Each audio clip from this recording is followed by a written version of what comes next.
പ്രത്യേകിച്ചും ഇറാനിൽ കരയുദ്ധത്തിന് അമേരിക്ക തയ്യാറെടുക്കുന്നു എന്ന അന്താരാഷ്ട്ര മാധ്യമങ്ങൾ പറയുന്ന സാഹചര്യത്തിൽ പിപിയുടെ വരവ് നമുക്കുറിച്ച് കൂടുതൽ കാര്യങ്ങൾ അറിയാൻ സഹായകരമാകും. അമേരിക്കൻ യുദ്ധവിമാനം ആക്രമിച്ചു, ഡ്രോൺ വെടിവെച്ചിട്ടു, ഇങ്ങനെയുള്ള അവകാശവാദങ്ങളൊക്കെ ഇറാൻ നൽകുന്നുണ്ട്. Bibi James, good morning. Good morning S K N. Hi. ഈയിടെയായിട്ട് നല്ല ഉറക്കം കിട്ടുന്നില്ല എന്ന് കേട്ടു യുദ്ധം തുടങ്ങിയ ശേഷം.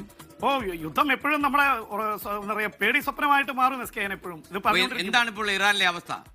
എസ് കെ എൻ, ഇറാൻ ഒരു പോരാട്ട വീരത, ഡു ഓർ ഡൈ, ഒന്നില്ലെങ്കിൽ കാര്യം ചെയ്യുക അല്ലെങ്കിൽ മരിക്കുക. അപ്പൊ അവരുടെ നേതാക്കൾ പ്രമുഖരൊക്കെ കൊല്ലപ്പെട്ട് കഴിഞ്ഞു. അതുകൊണ്ട് ഇറാൻ ഒരു പോരാട്ട വീര്യത്തിൽ. അതിനിടയിൽ അന്താരാഷ്ട്ര മാധ്യമങ്ങളിൽ ഈ മണിക്കൂറുകൾ വരുന്ന വാർത്ത എസ് കെ എൻ, അമേരിക്ക കരയുദ്ധത്തിന് തയ്യാറെടുക്കുന്നു എന്നാണ്. കാരണം മറ്റു തരത്തിലുള്ള ആക്രമണങ്ങൾ 20,000 25,000 തവണ അമേരിക്കയും ഇസ്രായേലും ഒക്കെ നടത്തിയെങ്കിലും ഒരു തരത്തിലും അവർക്ക് ഇറാനെ കീഴ്പ്പെടുത്താൻ കഴിയുന്നില്ല. അവർ പറയുന്നു ബാലിസ്റ്റിക് മിസൈൽ കേന്ദ്രങ്ങൾ മുഴുവൻ തകർത്തു, കപ്പലുകൾ മുഴുവൻ തകർത്തു, ഇനി അവർ അനങ്ങില്ല, ഡ്രോൺ വരില്ല.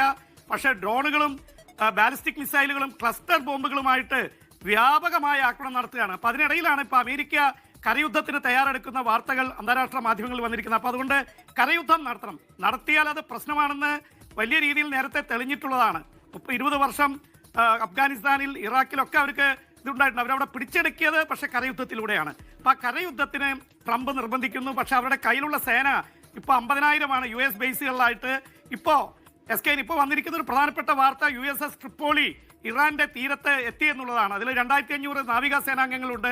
അതുപോലെ തന്നെ 82ാം എയർബോൺ ഡിവിഷനിൽ നിന്ന് അവരുടെ സ്പെഷ്യൽ ദ്രുതകർമ്മ സേന എന്നൊക്കെ പറഞ്ഞ് എല്ലാ തരത്തിലും ഫൈറ്റ് ചെയ്യാൻ പറ്റുന്ന 2000 പേരെ അയക്കുന്നുണ്ട്. അങ്ങനെ മൊത്തം 10,000 പേര് എക്സ്ട്രാ വരുന്നുണ്ട്. അപ്പൊ ആ തരത്തിലൊരു പോരാട്ടം ആരംഭിക്കുകയും പാകിസ്ഥാന്റെ ബോർഡറിൽ നിന്ന് ഇറാനിലേക്ക് കയറാനൊക്കെയുള്ള ശ്രമമാണ്. പക്ഷേ ഇറാൻ പറഞ്ഞിരിക്കുന്നത് അങ്ങനെ വന്നാൽ 10 ലക്ഷം പോരാളികൾ തയ്യാറെടുത്ത് നിൽക്കുകയാണ്. 6-7 ലക്ഷം സൈനികർ തന്നെയുണ്ട്. ഇറാന്റെ റവല്യൂഷണറി ഗാർഡ്സ് ഉണ്ട്. അപ്പൊ അവരുമായി ഒരു പോരാട്ടത്തിന് പോയാൽ 10,000 അമേരിക്കയുടെ സൈനികരും ഇസ്രായേലിന്റെ സൈനികരും മരിച്ചു വീഴുന്ന അവസ്ഥയുണ്ടാവും. അവിടുത്തെ ടെറൈൻ എന്ന് പറയുന്നത്, അവിടുത്തെ പ്രത്യേകിച്ച് മലനിരകളൊക്കെ വലിയ രീതിയിൽ അപകടം പിടിച്ചതാണ്. ഒളിയുദ്ധത്തിന്, ഗറില്ല യുദ്ധത്തിന് പേര് കേട്ടവരാണ് ഇറാൻ. 10 വർഷത്തോളം അവർ ഇറാഖുമായിട്ട് യുദ്ധം നടത്തിയവരാണ്.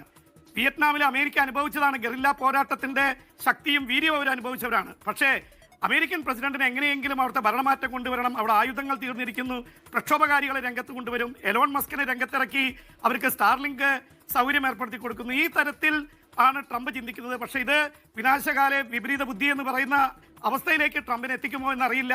എന്തായാലും എസ് കെ എൻ, ഇവിടെ ഇതിനിടയിൽ പാകിസ്ഥാൻ സമാധാന ശ്രമങ്ങളുമായിട്ട് ഇറങ്ങിയിട്ടുണ്ട്. പാകിസ്ഥാന്റെ വിദേശകാര്യമന്ത്രി നേരിട്ട് ഇറാന്റെ വിദേശകാര്യമന്ത്രി അബ്ബാസ് അർഗച്ചിയുമായിട്ട് ചർച്ച നടത്തി, മറ്റു രാജ്യങ്ങളുമായിട്ട് സംസാരിക്കുന്നു, ഗൾഫ് രാജ്യങ്ങളുമായിട്ട് സംസാരിക്കുന്നു. പക്ഷേ കാര്യങ്ങൾ എങ്ങോട്ടും അടുക്കുന്നില്ല എസ് കെ എൻ.